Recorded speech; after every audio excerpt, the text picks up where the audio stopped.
Do I play Rainbow Six? I have this really weird thing about playing games that I worked on. I don't know why, but when you work on a game for like 3 years and you like know the insides and outs of it and you get early access builds from the ground up, it's not as exciting to play it once the game's launched. So I actually worked on Rainbow Six Siege at Ubisoft and I launched that game. So I just never really got into it because I worked on it, I guess.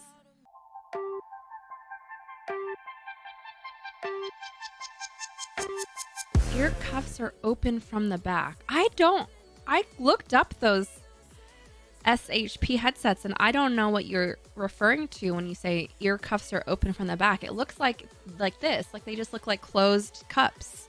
So I mean, personally, I love my M50s, so that's the only experience that I can give you.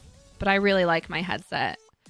I've had this headset for like years now, and they're wonderful, and they fit my head nice. I have a really small head, so I have a hard time with like the big headsets. It makes my head look absolutely tiny.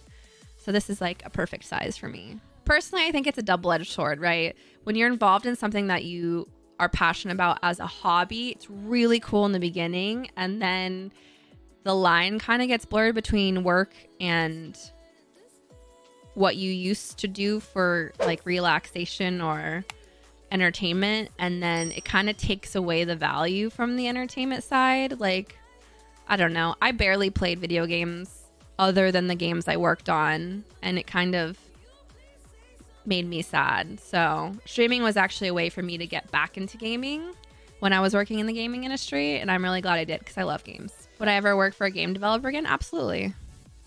But I think I would really like to work for more of an indie developer than a large corporate publisher. Personally, I think that would be really fun.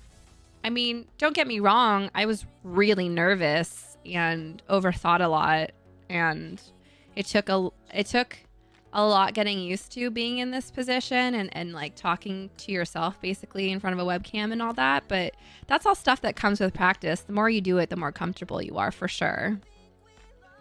But that's the other great side about streaming and gaming is a lot of the people that watch you are going to have similar personalities to you. Like, most people are attracted to personalities that they can relate to. So, you know, whatever your shtick is, if you find a group of people that are similar, you're going to have a good time anyways. How do you practice becoming a streamer? You need to practice how to multitask, right?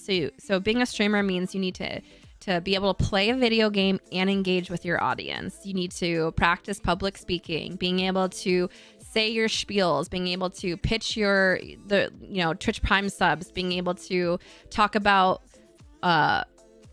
whatever questions are slammed at you from an audience that's engaged. You need to talk about, like, here's the other thing. Most of the successful streamers that I've watched have pretty personal relationships with their audiences. Like, they talk about their lives and their experiences and stuff like that. So, like, being able to relate to the people watching you is super important. That doesn't come innately for everyone. If you're a super introvert, talking about your life is not like an easy thing to just do. You need to practice it, right?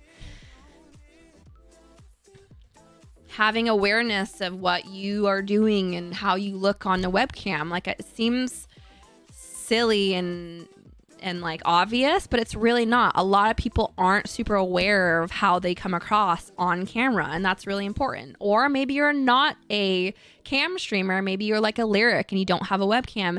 All of a sudden you need to figure out how to keep the audience super engaged when they don't have that visual element. How do you use views, followers, and other metrics on Twitch to work in sponsorships? It's not so cut and dry. I mean, to be frank, usually how it works is a company will have a campaign in mind. So, hi, I'm XYZ and I want to sponsor 10 streamers to stream for 2 hours and here's my budget, right? Then generally speaking, again, this is like generalities, but there'll be management companies that have like a roster list, and they'll have like an Excel spreadsheet, and they'll literally pitch that to the company, and there are literally a views, follows, subscribers, whatever tabs in the spreadsheet, and companies can see what your metrics are.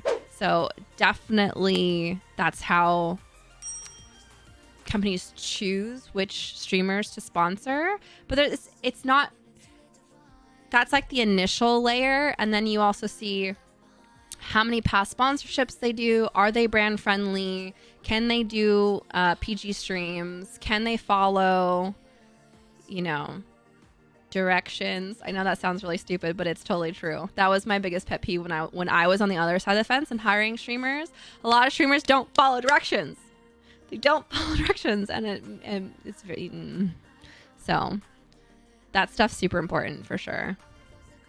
But it's like, again, it's like any business. You are the business. Your brand is what you're pitching, and so it's just really how you position yourself to be successful on the sponsorship side. Not like successful streams don't always mean successful sponsorships. Do you know how many streamers play Warzone? Warzone's really popular right now. Do you know how many streamers play Warzone? A lot of streamers play Warzone. So if you're one of 15,000 streamers that are playing Warzone and you're a new streamer, what's going to differentiate you from the other 10,000 streamers that have less than 100 viewers?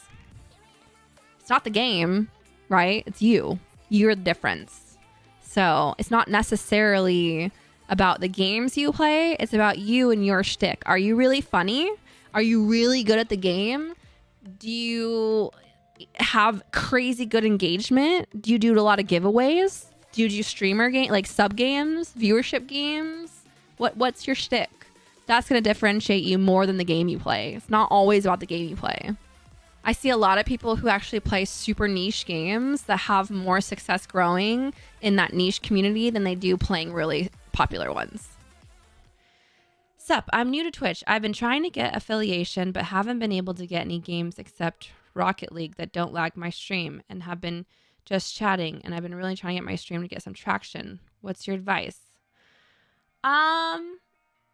Well, my advice is you might want to save some dollary dues, and this holiday season, so like Black Friday or even Labor Day has some great deals.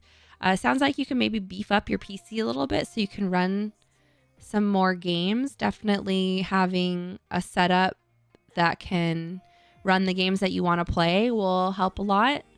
Otherwise, you just have to make sure you're having a good time. Like, no one wants to watch a stream where you're like frustrated or you're negative. Have a positive outlook. Make sure it's a really exciting and happy hobby for you, and then people will come. And then my other big advice is just tell everyone in your real life about your stream, the people that love you and support you, your mom, your sister, your brother, your coach, your teammates, your classmates, whoever enjoys video games or just really loves you enough to like support something that you're really passionate about. Have them tune in on their phone or on another tab on their PC.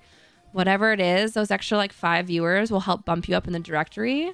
They don't necessarily have to participate, but having those people like in your life support something that you really care about can make a big difference.